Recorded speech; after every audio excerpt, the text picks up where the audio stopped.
अस्सलाम वालेकुम नाज़रीन, प्रोग्राम इख्तिलाफ राय में खुशामदीद। मैं हूँ आपका मेज़बान सैयद अली हैदर। नाज़रीन, अलविदा राहिल शरीफ की बातें हो रही हैं सोशल मीडिया पर, अखबारों में, और वेलकम और खुशामदीद जनरल कमर बाजवा साहब को उनको वेलकम किया जा रहा है। खुशामदीद हम भी कहते हैं इन्हीं तमन्नाओं के साथ, इस उम्मीद के साथ कि जिस तरह से उनके जो पहले वाले जनरल, जिनके बागडोर थी, जिनके हाथ में कमान थी, जिनके हाथ में हमारे पहले वाले सिपा सालार ने जिस तरह से मामलात को लेकर चलते रहे, वो इससे भी बेहतर मामलात को लेकर मुल्क में आगे बढ़ेंगे। नाज़रीन, कुछ तस्वीर हैं जो कि फ्लोट कर रही हैं सोशल मीडिया पर, आप टेलीविजन पर भी देख रहे होंगे, लेकिन आज हम उन तमाम तस्वीर को, उन बिखरी हुई चीजों को अपने प्रोग्राम में समेट कर आपके लिए लाए हैं। और आप जब वो तस्वीरें देखेंगे तो मुझे यकीन है कि आपके दिमाग के उकदे भी खुलेंगे और कई ऐसी चीजें हैं जो क्लियर हो जाएंगी।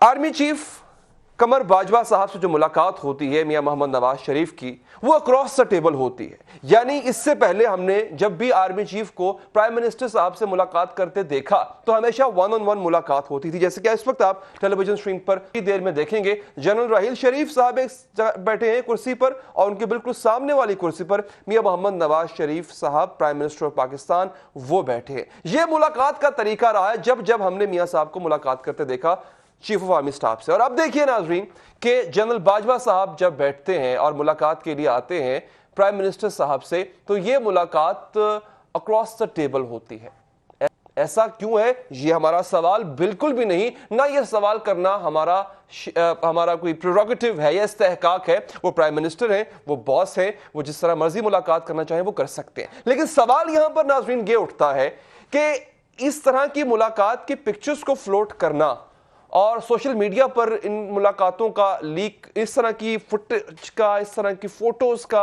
आगे बढ़ के लीक करना, ये क्या पैगाम देने की कोशिश है? मियां साहब की जो बॉडी लैंग्वेज है, बाज लोग ये कहते हैं कि जनाब वो मैटर नहीं करती है, मियां साहब की बॉडी लैंग्वेज में कोई पैगाम नहीं हुआ करता। लेकिन आज इख्तिलाफ राय के प्रोग्राम में हम आपको बताएंगे कि मियां साहब यानी प्राइम मिनिस्टर ऑफ पाकिस्तान मियां मोहम्मद नवाज शरीफ साहब जब किसी से मुलाकात करते हैं तो जो उनकी बॉडी लैंग्वेज, जो उनका तरीकाकार होता है मिलने का, नाज़रीन बहुत बड़ा पैगाम छुपा होता है। ये वीडियो देखिए, फिर मैं आपको बताता हूं। मियां साहब जब किसी से हाथ मिलाते हैं तो किस तरह, आप देखिए कि वो लोग जो उनके करीब नहीं है उनसे एक हाथ से मुसाफा किया गया और जो उनके करीब है उनसे दो हाथ से मुसाफा किया जाएगा। और खास तौर पे जब किसी आर्मी के या किसी मिलिट्री के या किसी फोर्स के शख्स से मुलाकात होती है तो एक हाथ का मुसाफा। अब आपने वीडियो देख ली, मैं चाहूंगा दोबारा से इस वीडियो के लूप को प्ले किया जाए ताकि मैं आपको आगाज से बताऊं। ये देखिए, एक हाथ का मुसाफा हुआ, फिर एक हाथ का मुसाफा हुआ, यहां भी देखिए। और इसहाक डार साहब से मिलते हुए दोनों हाथ का मुसाफा, फातमी साहब से मिलते हुए एक हाथ का मुसाफा, जनरल राहिल शरीफ से एक हाथ का मुसाफा किया गया, परवेज रशीद साहब से एक हाथ का मुसाफा, परवेज खटक साहब से एक हाथ का मुसाफा, सिंध के वजीर आला से एक हाथ का मुसाफा और बलूचिस्तान के वजीर आला से दो हाथ का मुसाफा, अपने भाई से दो हाथ का मुसाफा, और उसके बाद वो रफाका झगड़ा साहब हैं, इनके साथ भी गर्मजोशी से मुसाफा किया, और जनरल जंजुआ साहब से इन्होंने एक हाथ का मुसाफा, DGISI से एक हाथ का मुसाफा किया। ये एक बड़ी अहम पैगाम देने की कोशिश होती है नाजरीन कि जब प्राइम मिनिस्टर ऑफ पाकिस्तान किसी से मिलते हैं तो वो अशखास, वो शख्सियतें जो उनके करीब हैं, वो जो उनकी किचन कैबिनेट, उनके 9 रत्नों का हिस्सा हैं, उनसे मुलाकात करते वक्त उनका एक हाथ नहीं, उनके दोनों हाथ आगे बढ़ते हैं। और जब किसी ऐसे शख्स से जो उनकी किचन कैबिनेट का हिस्सा ना हो और खास तौर पर जिसका ताल्लुक फौज से हो, फोर्सेस से हो, उनसे एक हाथ का मुसाफा। तो इसी चीज को देखते हुए नाज़रीन मैं यहां पर एक चीज जो एस्टैब्लिश करना चाहता हूं, अक्रॉस द टेबल बैठना। जनरल राहिल शरीफ से मुलाकात वन ऑन वन, एक दूसरे के आमने सामने ऐसे बैठते हैं। लेकिन जब मुलाकात होती है जनरल बाजवा से तो पहली दफा यह देखा गया है मेज की दूसरी तरफ। और यहां पर मजीद हैरानी तब होती है, मैं आपको आज की फुटेज दिखाता हूं नाज़रीन, कि आज जब जनरल राहिल शरीफ से मुलाकात करते हैं मियां मोहम्मद नवाज शरीफ साहब तो एक दफा फिर बैठने का तरीका वही है, यानी एक दूसरे के आमने सामने इस तरह से कुर्सियां रख के, जैसे कि आपको मैंने पहले दिखाया। ये देखिए, ये आज की तस्वीर है। आज जब अलविदाई मुलाकात करने के लिए जनरल राहिल शरीफ PM हाउस आए तो दोबारा ये, तो यहां पर सवाल उठता है कि एक आर्मी चीफ से जो जाने वाले हैं, उनकी मुद्दत मुलाजमत में सिर्फ एक दिन का वक्फा रह गया है, उनसे मुलाकात का प्रोटोकॉल ये, और जो नए आर्मी चीफ आ रहे हैं उनसे मुलाकात का प्रोटोकॉल मेज की दूसरी तरफ, यानी आई एम द बॉस का पैगाम जो है वो वाज़े तौर पर दे दिया गया है। मैं यहां पर अपनी गुफ्तगू को थोड़ा और लंबा करूंगा, आपका साथ चाहिए, आपका जो है वो पेशेंस मैं समझता हूं बहुत अच्छा है इस मामले में, चीजें क्लियर हों, फिर मैं अपने मेहमानों का तारुफ आपसे करवाऊंगा और बात को आगे बढ़ाएंगे। अगली बात बहुत इंपॉर्टेंट है, संगीन इल्जाम लगाया और हुक्मरान जमात के ही एक सेनेटर की जानिब से यह इल्जाम लगाया गया, और मैं समझता हूं कि किसी भी ऐसे जनरल पर इल्जाम लगाना जो कि उस लिस्ट का हिस्सा हो कि जिस लिस्ट में से आगे चल के आर्मी की कमान संभालनी है, किसी एक ने उस पर कादियानी होने का इल्जाम लगा दिया आपने। मैं यहां पर किसी भी किस्म की मजहबी मुनाफरत फैलाने के लिए नहीं बैठा हूं, लेकिन कुछ चीजें ऐसी हैं जो कि बड़ी ही वाजे हैं, गो के ये कोई ऐसा लिखा हुआ उसूल नहीं लेकिन वाजे हैं। लेकिन ये कादियानी वाली बात फैलाने की आखिर कोशिश क्यों की गई? क्यों एक ऐसे कॉम्पिटेंट जनरल को जो कि अब जाके चीफ ऑफ आर्मी स्टाफ बन चुके हैं, उनको कंट्रोवर्शियल करने, उनको मुतनाज़े करने की कोशिश की गई? इस कोशिश को फिर बाद में नाकाम होते भी हमने देखा। हारून रशीद साहब का एक बयान है, मैं चाहूंगा पहले आप वो सुने। वो क्या कहते हैं, क्या गवाही देते हैं जनरल साहब की अकीदत और उनके ईमान के हवाले से। हालांकि उनको जरूरत नहीं है किसी को एक्सप्लेन करने की कि उनका अकीदा और ईमान क्या है, लेकिन मैं चाहूंगा ये आप गुफ्तगू जरूर सुने। और बहुत जिम्मेदार अफसर है पाकिस्तानी फौज का, और कहा कि वो तो एक वाकया भी उन्होंने सुनाया कि मुजफ्फराबाद में हम इकट्ठे थे तो रात को बुलंद आवाज, तेरा कदर बुलंद आवाज से वो कुछ आयात और कुछ तस्बीहात पढ़ा करते थे। तो एक दिन मैंने एहतजाज किया, कहा कि मैं उनका से जरा जूनियर था लेकिन दोस्त थे बेतकल्लुफ, तो उन्होंने मुझे डांट डपट की, जैसे दोस्तों में होता है कि बेशर्म खुद तो पढ़ते नहीं हो और मुझे भी नहीं पढ़ने देते। सुन ली हारून रशीद साहब की। जनरल रिटायर्ड अमजद शुएब साहब, सर बहुत शुक्रिया, आपने वक्त निकाला, आपने ज्वाइन किया। सीनियर एनालिस्ट सलीम बुखारी साहब ने हमें लाहौर से ज्वाइन किया है। बुखारी साहब आपका बहुत शुक्रिया सर, आपने वक्त निकाला। हमें साबिर शाकिर साहब ने ज्वाइन किया है, आपका भी बहुत शुक्रिया साबिर शाकिर साहब, सीनियर एनालिस्ट, तजिया निगार और एंकर। और साथ ही साथ ब्रिगेडियर रिटायर्ड महमूद शाह साहब, डिफेंस एनालिस्ट, हमारे साथ होंगे। और मैं महमूद शाह साहब, सर मैं आप ही से आगाज करूंगा, क्योंकि मैं चाहूंगा कि जब जिस तरह से संगीन इल्जामात, और ये बड़ा एक अजीब सा एक, अच्छा उनका नंबर अभी बिजी जा रहा है, तो मैं एक छोटी सी चीज और अपने नाज़रीन को दिखाऊंगा ब्रेक के बाद, वो भी जनरल कमर बाजवा के हवाले से ही है। उनकी आजिज़ी, उनका इखलाक, गो के वो एक प्रोफेशनल सोल्जर हैं, लेकिन ये चीज बड़ी अहम है जो मैं आपको ब्रेक के बाद इंशाल्लाह बताऊंगा।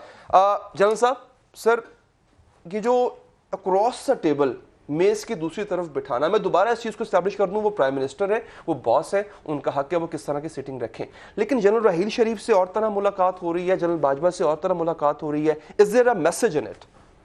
बिस्मिल्लाहिर्रहमानिर्रहीम। देखिए, मुझे यूं लगा जैसे, देखिए प्राइम मिनिस्टर ने किसी एक को तो बनाना था, और मेरे अपने नुक्ता निगाह के मुताबिक चारों बेहतरीन ऑफिसर्स थे, और उनमें चुनना एक थोड़ा मुश्किल सा काम लगता था कि इनमें कैसे आप डिसीजन मेकिंग, आप कैसे अपने आप को फैसले की तरफ लेके आए, क्योंकि उनमें किसी में कुछ बेहतरी है, किसी में कुछ ऐसा। लेकिन वो यूं बैठने से और जिस तरह वो मिल रहे हैं, वो यूं लगता है कि जैसे उन्होंने कमर बाजवा के सर पे कोई एहसान कर दिया है। का होना ही था ना, वही कह रहा हूं ना कि एक तो बनना ही था। हाँ। और ये ना बनता कोई और बनता। चारों एक्सीलेंट ऑफिसर्स थे और यहाँ तक पहुँचे हुए थे, और उन्होंने बड़ी मुख्तलिफ वैरायटी किस्म की सर्विसेज, उनकी कश्मीर में बड़ी कंट्रीब्यूशन है बाजवा की। अब उसको इस तरह जाहिर करना कि जैसे आपने उनके सर पे एहसान कर दिया है, ये मैं समझता हूँ ये वही दर हकीकत इंसान का ज़र्फ बोलता है। अगर आप उनको भी वही उसी तरह ही वो प्रोटोकॉल या वही तरीकाकार रखें तो आपकी शान में कौन सी कमी आ जाती है। सवाल लेकिन ये है कि लेकिन जब आप इस तरह का करते हैं और कोई मैसेज देने की कोशिश करते हैं, आपने कहा जी कि आई एम द बॉस जी, ये मैसेज भी है, और ये तो हकीकत तो है ना, नहीं वो है, वो है, लेकिन बॉस तो राहील शरीफ भी मानते थे। अल्टीमेटली आज जब राहील शरीफ का पूरा टेन्योर खत्म हो गया जी, तो आप मुझे कोई एक चीज बता दें जिस पे डिफाई किया इस गवर्नमेंट को, बल्कि सपोर्ट किया है। मैं सलीम बुखारी साहब से भी इसी बात पे कमेंट ले लूं। सलीम बुखारी साहब, मैं इस बात को दोबारा बने पे मुसर हूं कि prime minister is the boss, इसमें कोई शक नहीं, लेकिन ये सिटिंग अरेंजमेंट चेंज हुआ है, इससे कोई पैगाम जाता है, ये अच्छा जस्टर है, ये कोई बेहतरी की तरफ है? मुझे ब्रेक का कहा जा रहा है सर, मैं ब्रेक के बाद यही सवाल आपके लिए छोड़े जाता हूं सर, ब्रेक के बाद आऊंगा। तो मैंने जैसे आपको एक वीडियो का आपसे वादा किया, आपको वीडियो दिखाऊंगा जनरल बाजवा साहब के हवाले से, और यही सवाल अपने दीगर दोनों मेहमानों से ही पूछूंगा। ब्रेक के बाद बात करते हैं।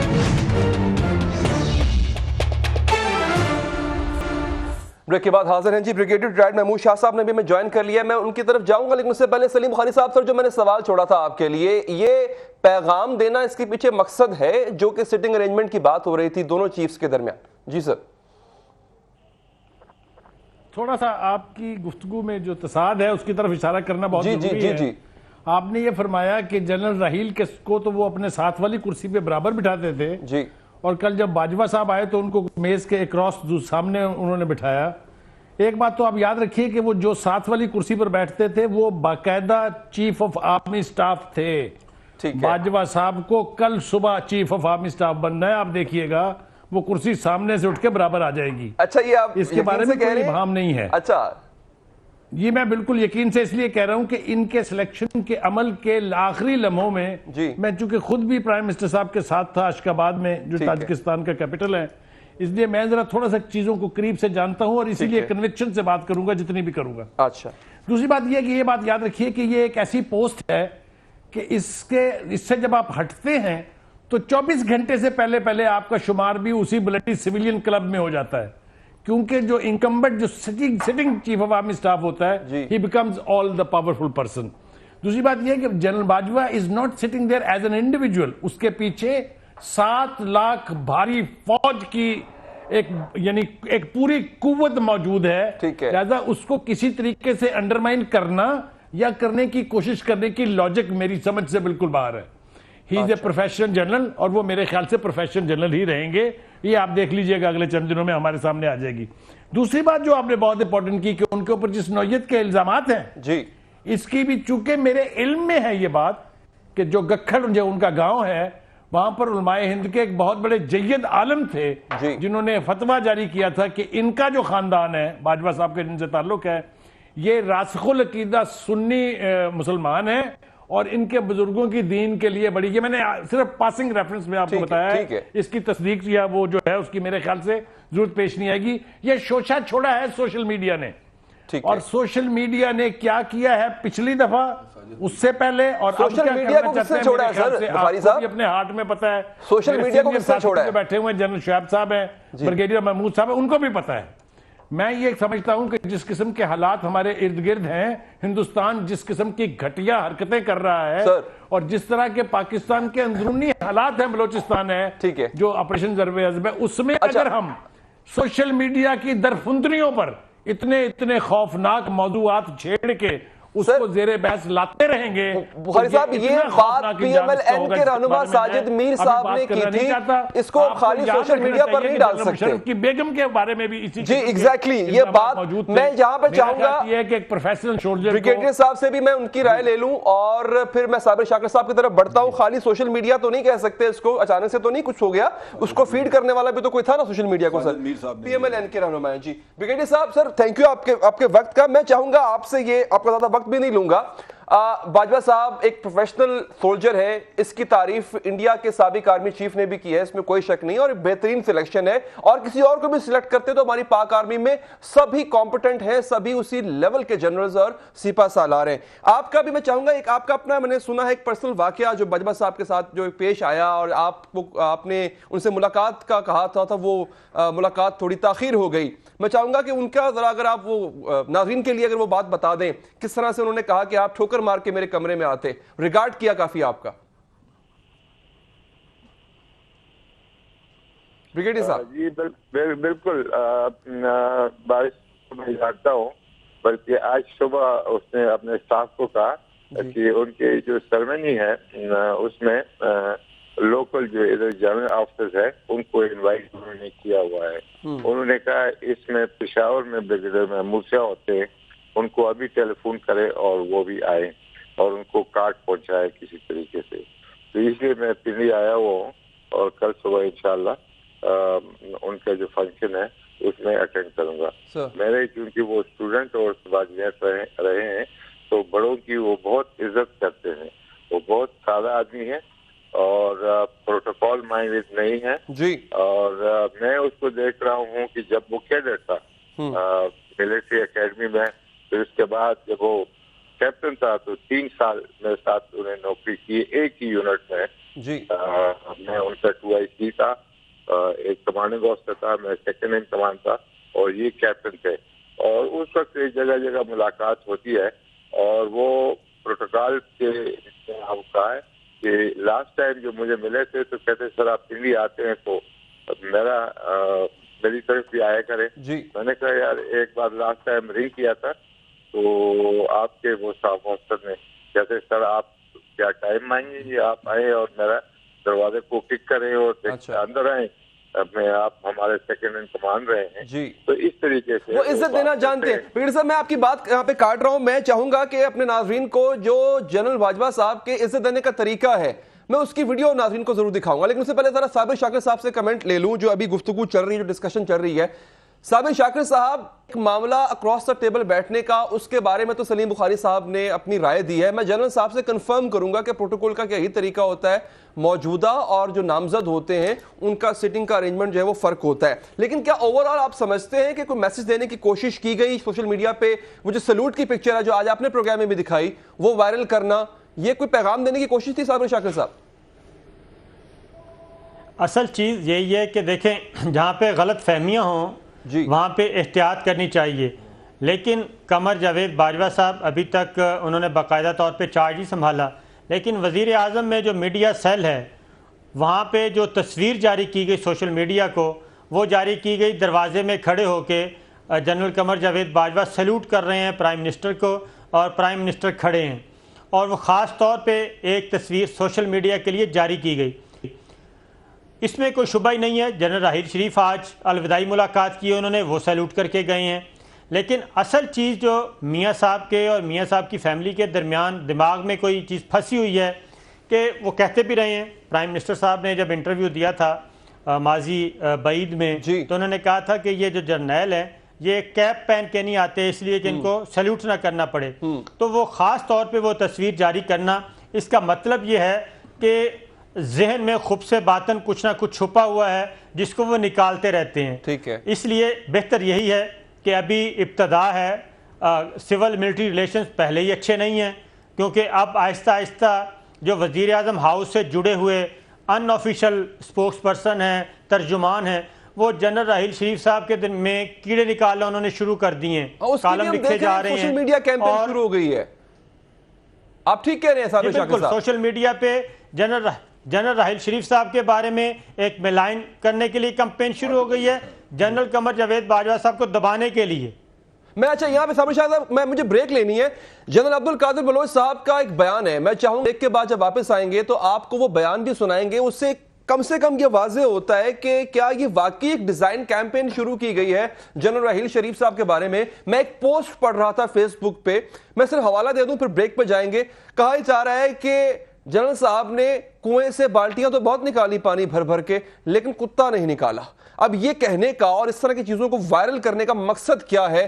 क्या आप जाने वाले जनरल के खिलाफ एक कैंपेन का आगाज करने जा रहे हैं? और अगर ऐसा करने जा रहे हैं तो फिर आप किस तरह से दोबारा एक नए महाज को खोलने की तैयारी कर रहे हैं? ब्रेक के बाद इस पर बात करेंगे जी। ब्रेक के बाद हाजिर हैं जी। जाने वाले chief of army staff general Raheel Sharif साहब के हवाले से सोशल मीडिया पे न जाने किन अनजान हाथों ने, न जाने किन छलांगों ने एक कैंपेन शुरू कर दी है। उस कैंपेन का मकसद क्या है? मैं चाहूंगा इस पर जरा गुफ्तगू हो। साबिर शाकिर साहब ने यह मुद्दा उठाया और इसको मैं चाहूंगा इसको आप इस चंक में कम से कम डिस्कस किया जाए। जनरल अब्दुल कादिर बलोच साहब नून लीग का हिस्सा हैं, सीनियर रहनुमा हैं, उन्होंने एक बयान हाल ही में दिया है। उस बयान से क्या इशारे मिलते हैं और फिर क्या इस पैगाम को, इस मौक़िफ़ को तक़वियत मिलती है कि जनरल राहिल शरीफ साहब के हवाले से क्या कोई नया महाज खोलने जा रही है एक खास किस्म का तबका? ये पहले आप शॉर्ट सुने। जनरल परवेज मुशर्रफ के खिलाफ कार्रवाई पे तो जनरल राहिल शरीफ साहब भी नाराज थे ना जी? मैं इतना कहूँगा कि जनरल परवेज मुशर्रफ जितना अरसा अस्पताल में रहे बगैर किसी वजह के, और जितना अरसा वहाँ पर कराची में रहे बगैर अदालतों में जाए और कार्रवाई किए, जहाँ पर ज़रूरत थी उनके अदालतों में पेश होना वगैरह वगैरह, बाहर जाने में मेरे ख्याल में आप कह सकते हैं कि इंस्टीट्यूशन की उसके लिए कोई था। इस बात में तो अब दो राय नहीं हो सकती ना कि जनरल परवेज मुशर्रफ को बचाया जनरल राहिल शरीफ साहब ने। अब यस डायरेक्शन में बात सिर्फ जनरल राहील शरीफ साहब तक नहीं रुक रही। ये जो जनरल साहब फरमा रहे हैं मुस्लिम लीग नून के रहनुमा, वो इंस्टीट्यूशन इदारे को शामिल कर रहे हैं कि जनरल परवेज मुशर्रफ को बचाने में, बिला वजह अस्पताल में रखने में इदारे का हाथ था। जनरल साहब, सर ECL से नाम जो है मुशर्रफ साहब का, वो तो गवर्नमेंट ने निकाला ना, वो तो आर्मी ने नहीं निकलवाया या राहील शरीफ साहब ने नहीं निकलवाया। तो ये हमें क्या चीज अब नहीं देख रहे हैं कि सोशल मीडिया हो या फिर मेन स्ट्रीम मीडिया हो? सर देखें, इसकी अंदर की बात तो मेरा ख्याल है शायद कादर साहब को भी पता ना हो, उन्होंने कह दिया। लेकिन असल मसला यही था कि मैं जनरल असलम बेग के वक्त से आपको बता रहा हूँ कि उनके खिलाफ भी जब ये हमें लेटर आया कि इनका ट्रायल करना चाहते हैं, तो मुझे याद है कि जनरल वहीद काकड़ हमारे चीफ थे और ये थॉरली डिस्कस हुई बात। तो उन्होंने कहा जी, सब ने बिल्कुल यक ज़बान, सब ऑफिसर्स ने, जितने जनरल्स थे, सब ने कहा जी कि बिल्कुल ट्रायल करें, लेकिन जिन्होंने पैसा लिया है उनका भी साथ, बिल्कुल कंबाइंड ट्रायल होना चाहिए, क्योंकि ये बड़ा एक गलत मैसेज जाता है कि जी आप विक्टिमाइज कर रहे हैं। और उस वक्त असलम बेग को विक्टिमाइज करने का चक्कर यहाँ पे अब क्या किया जाए? जनरल यहाँ भी यही किस्सा है कि एक इंडिविजुअल पे डाल रहे हैं, जबकि इनका अपना जाहिद मलिक जो वजीर कानून थे, जिनके हाथ का ड्राफ्ट है, वो अंदर कैबिनेट में बैठे हुए हैं। तो फिर आप जब ये इस तरह का काम करें तो वो नजर आता है कि दुश्मनी है। फिर मुझे ये भी याद पड़ता है कि जब मियां साहब ने हलफ लिया था तो ये बात भी लीक हुई कि जी उन्होंने हलफ लेने के बाद ये कहा है कि मैं एक दफ़ा मुशर्रफ को जेल में देखना चाहता हूँ। अच्छा, अगर इस तरह की बात की, वो भी यूँ लगता है कि जी आप पर्सनल वेंडेटा निकाल रहे हैं। अगर आप एक इन छोटी चीज़ों से निकल के बाहर एक लीडर के सतह पे आप आएँ, तो फिर आप ये ज़हन में सोचेंगे कि मैंने अगर ये काम करना ही है तो मैं क्यों ना सिस्टम को साफ करूं। और सिस्टम की सफाई का मतलब ये है कि उस जनरल के साथ तमाम उन लोगों को भी उनका ट्रायल हो जो किसी न किसी शक्ल में मुलव्वस हैं। अच्छा, अब चीज़ ये है कि मैं तो बड़ा सीधा देखता हूं कि अगर एक जनरल मार्शल लॉ लगाता है और अगर उसको कोई सियासतदान बैसाखियां लेके ना पहुंचे उसके लिए, तो वो कैसे जमहूरियत कायम कर सकता है या कैसे हुकूमत बना सकता है? एक मुख्तसर सा सवाल मैं बुखारी साहब की तरफ बढ़ता हूँ। आपको लगता है मौजूदा हालात को देख के social media, mainstream media, general Raheel Sharif साहब के खिलाफ कोई महाज खोलने की कोशिश की जा रही है? मेरा अपना ख्याल है कि बास क्वार्टर्स जो हैं वो या तो उनसे जेलस थे या ये फीलिंग है कि हमें उनके सामने हम बोने नजर आते हैं, सो उनको रगेदने से या उनको इस तरह खुशी के लिए तो नहीं है सर? नहीं, मेरा अपना ख्याल है कि बात भी हो घर से खुश करने एक चीज अगर बुखारी साहब से कमेंट दे रहा हूं, मैं एक सिर्फ चीज कह दूं, देखिए वजीर आजम ने उनको बहुत अच्छी तरह सेंड ऑफ किया है। ठीक है, उनको जो उन्होंने सी ऑफ भी किया है, बाहर तक छोड़ने भी आए हैं और डिनर वगैरह तकरीर की, बड़ी तारीफ। मुझे ये लगता है कि ये इंडिविजुअल्स के अपना फेल है जो अपने आप को समझते हैं कि उनके सामने इनके कद छोटे। बुखारी साहब सर आप क्या कहेंगे इस पे? देखिए, मेरी बात मैं तो ईमानदारी से अर्ज करूंगा आपसे कि बहुत सारे लोग ऐसे हैं जिन्हें मायूसी हुई है जनरल राहील के उस एटीट्यूड से जिसकी वजह से जमहूरियत जो है वो इंटैक्ट रही है, वरना इसकी बसात लपेटने के। ठीक है, और मिठाइयां बांट के जो है इसका इस्तेमाल करते, लेकिन मैं समझता हूं इसका क्रेडिट किसी को नहीं जाता सिवाय राहील शरीफ के कि he kept the army away from the politics और जमहूरियत को चलने दिया उन्होंने। लिहाजा उससे जिन जिन को मायूसी हुई है, आप मुझे अगर कहेंगे तो मैं नाम भी ले दूंगा, लेकिन सर बिल्कुल लेना, आपको पता है मैं क्या कह रहा हूं, सारे समझ रहे हैं मैं क्या कह रहा हूं। अच्छा, जिन जिन को ये मायूसी हुई है कि वो डिलीवर नहीं किया जनरल राहील शरीफ ने उनके लिए, ताकि वो इक़्तिदार में आ जाते, या इसी किस्म के और दूसरे लोग जो हैं, उनसे मुझे खतरा भी है। और मुझे इंडिकेटर नजर आ रहे हैं कि लोग ये कहना शुरू हो गए हैं कि देखें जी वो जर्नैल भी बॉबी निकला। अब ये बॉबी कहने की जरूरत जो है वो नाम मेरे ख्याल से नवाज शरीफ को इसलिए नहीं होगी कि उन्होंने तो जान छुड़वा ली उनसे, वो तो चले गए, रिटायर हो गए, नया उनकी मर्जी का जनरल आ गया है। तो ये जो भी हल्के ये कर रहे हैं, मैं आपको ईमानदारी से कन्विक्शन से कह रहा हूं, ना मुल्क का कोई फायदा कर रहे हैं, ना फौज का कोई फायदा कर रहे हैं, ठीक है, ना जमहूरियत की कोई खिदमत कर रहे हैं। जरा एजेंडाज हैं, जरा थोड़ी सी ना हम बारीक बीनी से देख लेते हैं कि आखिर ये अगर कोई कर रहा है तो कौन कर रहा है और क्यों कर रहा है। साबिर शाकिर साहब, आप काफी वेल इन्फॉर्म्ड है माशाल्लाह। ये अगर क्या आप समझते हैं इंडिविजुअल्स हैं, जैसा कि ये बात जनरल साहब ने की, इनफरादी तौर पर हो रहा है या फिर इंजीनियर करके पूरी कैंपेन चलाई जा रही है? देखें, राहील शरीफ साहब के बारे में जो सबसे सख्त क्लीन कारण लिखा गया वो तलत हुसैन साहब ने लिखा है। अब तलत हुसैन साहब को तो कोई मायूसी नहीं है कि राहील शरीफ साहब ने मार्शल लॉ नहीं लगाया, ठीक है, और उन्होंने तो आज कल उन्होंने कहा है कि ज़रब-ए-अज़ब ऑपरेशन का भी हिसाब होना चाहिए, ऑडिट होना चाहिए। अच्छा। और राहील शरीफ साहब मीडिया के बहुत ज़्यादा दिलदाता थे, मीडिया में बहुत ज़्यादा आना पसंद करते थे। तो मसला ये है कि ज़रब-ए-अज़ब ऑपरेशन का ऑडिट करवा लें। अगर वाकई तलत साहब इतने तगड़े हैं तो फिर उनकी मौजूदगी में बोलते और बताते कि जनाब ये हो रही है करप्शन। लेकिन उनके जाने के बाद, और फिर हमें यह भी पता है और भी दानिश्वर हैं, ये सारे कहाँ जुड़े हुए हैं, ये सब के सब वज़ीर आज़म हाउस से जुड़े हुए हैं। फिर ये अगली बात यह है कि ये जो तस्वीर जारी की है कमर जावेद बाजवा साहब के बारे में सैल्यूट वाली, वो तो किसी ऐसे बंदे ने जारी नहीं की जिसको मायूसी हो गई। क्या है साहब, आर्मी चीफ हैं, जनरल हैं, वो अपने प्राइम मिनिस्टर को सैल्यूट कर रहे हैं, उसमें गलत क्या है? मैं यही तो कह रहा हूं, उसमें कोई गलत नहीं है। लेकिन एक तस्वीर खास एंगल से लेकर सिर्फ सोशल मीडिया को जारी करना और फिर उस पर कमेंट्स करवाना और रीट्वीट करवाना, तो कल से सोशल मीडिया पे वो घुमाना, तो इससे आप अंदाजा कर लें कि ये अभी तक उस खौफ से नहीं निकले। और दूसरा, राहील शरीफ साहब के बारे में जो प्रोपेगेंडा किया जा रहा है, जो उनके खिलाफ कंपेन है, वो सिर्फ एक खौफ है उनको कि कहीं राहील शरीफ साहब बाहर जाके बोलना ना शुरू कर दें कि जब उन्होंने करप्शन के खात्मे की बात की वजीर आजम साहब से, तो वहां पे क्या मज़ाहमत का सामना करना पड़ा। जब वो पंजाब ऑपरेशन की बात करते थे, मैं सर मुझे ब्रेक लेनी शाकिर साहब यहाँ पे, और ये बड़ा ही अहम मुद्दा जो आपने उठाया है, मैं चाहूंगा कि प्रोग्राम का जो आखिरी हिस्सा आने जा रहा है उसमें इस पर बात जरूर हो, और जो चैलेंजेस सामने आ रहे हैं कमर बाजवा साहब के, उन पर बात हो। लेकिन नाज़रीन, मेरा चूंकि आपसे वादा था, मैंने आपको वीडियो जरूर दिखानी है। अब जब हम वापस आएंगे ब्रेक के फौरन बाद आपको वीडियो दिखाऊंगा। जनरल बाजवा, जैसे कि ब्रिगेडियर महबूब साहब ने कहा, कि कितने मिलनसार, कितने आजिज और कितने इज्जत देने वाली शख्सियत हैं जिन्होंने अब कमान संभाली है। वो वीडियो आपको ब्रेक के बाद दिखाता हूं जी।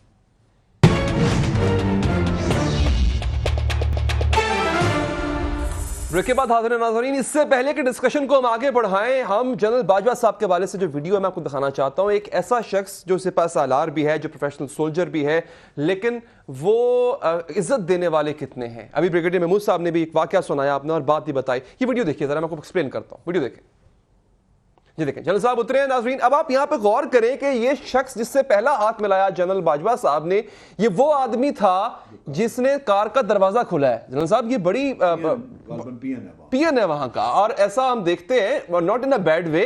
ये देखिए दोबारा, ये वो शख्स पीएन जिसने दरवाजा खोला। जनरल साहब ने खुद अपना हाथ आगे बढ़ाया और पहले मुसाफा किया, और आप बाद में भी देखें कि जो अपने जूनियर्स हैं जो उनको सलूट कर रहे हैं, उसके बाद उनसे आगे बढ़ के मिल रहे हैं जनरल साहब। ये एक पीएन से हाथ मिलाया जनरल साहब ने खुद, और ये देखें यहां पर भी आप देखें उनको, उनका मुसाफा करने का तरीका, उनके कंधे पे हाथ रख रहे हैं अपने जूनियर्स से और जनरल बाजवा साहब। तो यहां पे जो ब्रिगेडियर साहब ने बात बताई थी, वो उस बात को इंडिकेट करता है ये वीडियो कि जनरल बाजवा साहब इज्जत देने वाले हैं और एक प्रोफेशनल सोल्जर हैं। इस तरह से जो वीआईपीज होते हैं, बहुत कम ऐसा होता है कि जो आसपास खड़े जो लोग होते हैं, अर्दली या जो पीएन होते हैं दरवाजा खोलने वाले, उनको खातिर में नहीं लाया जाता इतना, लेकिन यहाँ पर उन्होंने इस बात का खास ख्याल रखा। तो ये तो जी हमारे जो अब मौजूदा आर्मी चीफ हैं उनकी बात हो गई। सर, इससे पहले जो जनरल साहब बात हो रही थी, मैं चाहूंगा चूंकि अब क्लोजिंग कमेंट्स आपसे लूं, किन चैलेंजेस का सामना रहेगा, और सबसे बढ़ के सर एक ऐसी प्लांटेड या लीक्ड स्टोरी जिस पर हमने ये देखा कि एक ऐसा कमीशन बना जिस पर एतराज़ात उठे, क्या अब मौजूदा चीफ कंटिन्यू करेंगे, कुछ उसका रिजल्ट निकलेगा सर? कंटिन्यू तो करेंगे, लेकिन जैसे कमेटी बनी है जी, कमेटियों का हाल आप जानते हैं कि यहाँ क्या है, सो उस लिहाज से पेशरफ का तो मुझे तवक्को नहीं है। तो कोई बोला भी नहीं, कमेटी बन गई ऐसी टूथलेस सी, और देखें इंस्टीट्यूशन ने भी देखें, मैं एक अर्ज करूँ, चीफ ऑफ आर्मी स्टाफ ने एक इंक्वायरी जिसमें के तमाम डिटेल्स दी हुई थी, वो आर्मी की तरफ से करने के बाद प्राइम मिनिस्टर को दे दी गई जी। तवक्को ये थी कि उस इंक्वायरी पे कोई एक्शन होगा, क्योंकि तरीकाकार यूजुअली यही है कि आप इंटेलिजेंस के जरिए अपनी इंक्वायरी करवाते हैं, लेकिन यह है कि उसके ऊपर कमेटी और ये इस तरह के काम चल निकले। अब चीज़ ये है कि एक जिसम के अंदर सिविल और मिलिट्री रिलेशनशिप को मेंटेन करना ये एक बड़ा चैलेंज है, और आप अगर अपनी कॉन्स्टिट्यूशनल अथॉरिटीज़ के अंदर ही रहते हैं, आप उस दायराकार से बाहर नहीं जाते, तो फिर सिविल गवर्नमेंट जो है वो उसका राइट है कि वो जो जी चाहे करे, कमेटी बना दे या ना बनाए। अगर प्राइम मिनिस्टर मशावरत करते जी और पूछते कि कमेटी बनाई जाए तो शायद चीफ ऑफ आर्मी स्टाफ उस पर वाज़े एक मौक़िफ़ लेते। लेकिन कॉन्फ्रेंस में बड़े सख्त मैसेज गया था, वो मैसेज मौजूद है, लेकिन देखें ना, बात यह है कि कोर कमांडर्स कॉन्फ्रेंस का एक प्रेस रिलीज जी वो कोई हुक्म नहीं है। वो एक प्रेस रिलीज ऐसी है कि आपने अपना खदशा जाहिर कर दिया, आपने अपने फियर्स जो हैं वो बता दिए। अब अगर हुकूमत नोटिस ना ले तो आपके पास क्या अलाकार है कि आप क्योंकि वक्त बहुत कम है। सलीम बुखारी साहब, प्लांटेड स्टोरी का मामला, नए आर्मी चीफ और इंस्टीट्यूशन जो इदारा बजाते खुद है, क्या आपको लगता है कि इस कमीशन के बाद हम देखते हैं कि इदारा कुछ थोड़ा कॉम्प्रोमाइजिंग सिचुएशन में आया है? मैं जनरल साहब की बात से इत्तेफाक करता हूं कि जो रिपोर्ट जनरल राहिल शरीफ ने दी थी हुकूमत को जी, उसको एक तरफ से रद्दी की टोकरी में फेंक देना ये किसी सिविलियन हुकूमत के लिए मुमकिन नहीं है। और दूसरी बात यह है कि जो कमेटी बनी है उसमें ISI और MI के 2 लोग शामिल हैं। अगर उनको कोई रिजर्वेशन होती तो वो वहां अपने बंदे नहीं भेजते। तीसरी बात यह है कि अगर उनको कोई रिजर्वेशन होंगी तो वो इख्तलाफी नोट लिखेंगे उसके ऊपर। ठीक है, इसलिए किसी मामले को लॉजिकल तरीके से चलने देना चाहिए हमें, उसमें से नतीजे वक्त से पहले अखज नहीं करने चाहिए। इसी ने तबाह किया है पहले भी सिविल और मिलिट्री रिलेशनशिप को, और यही चीज बर्बाद करेगी इस रिलेशनशिप को दोबारा अगर हुई। मेरे ख्याल से सिविलियन गवर्नमेंट को, प्राइम मिनिस्टर को बहुत मोहतात होकर चलना है। ठीक है, इस कॉन्फिडेंस को बहाल करना है। ठीक है भाई साहब, वक्त बिल्कुल खत्म हो गया। मैं चाहूंगा आखिरी कमेंट्स साबिर साहब से भी ले लिए जाए, और आपका ये मानना है कि this is not going to end this way and very soon as well. ठीक है सर, ठीक है। साबिर शाकिर साहब, क्या होगा इस रिपोर्ट का और ये जो प्लांटेड स्टोरी का पूरा मामला है नए आर्मी चीफ की सरबराही में? देखिए, इब्तदाई तहकीकात जो जैसा कि जनरल साहब ने बताया वो बिल्कुल वाज़ेह है। उसमें जो एक चेन है वो भी बताई गई है। अगर हम तरतीब सऊदी से ले लें नीचे से ऊपर तो वो TFN बनता है, और अगर हम ऊपर से आएँ तो NFT बनता है। जिस तरीके से वो ख़बर रिलीज़ हुई, PIO राव तहसीन साहब अपना बयान कलमबंद करवा चुके हैं और बता चुके हैं, अपनी पोजीशन वाज़ेह कर चुके हैं। सेरन मेडा भी अपना बयान स्टेटमेंट रिकॉर्ड करवा चुके हैं कमेटी के सामने। ये खबर नहीं थी बल्कि प्लांटेड स्टोरी थी, और ये वज़ीर आज़म हाउस से किस तरीके से डॉन के किसी ऊपर वाले बंदे को दी गई। उस दिन वो खबर तलाश कर रही थी, कोई नाम मिल जाए उसको, कोई भी छाप दे, तो वो डॉन वालों ने अपने ज़िम्मे ली और उनको ये कहा गया कि बस ये खबर आपने देनी है, इसके सही या गलत का। फिर उसके बाद ज़ाहिर है सेरल अलमेडा ने अपना एक वो किया, ज़ाब्ते की कार्रवाई, मैसेज करके, और वो सारी चीज़ें मौजूद हैं।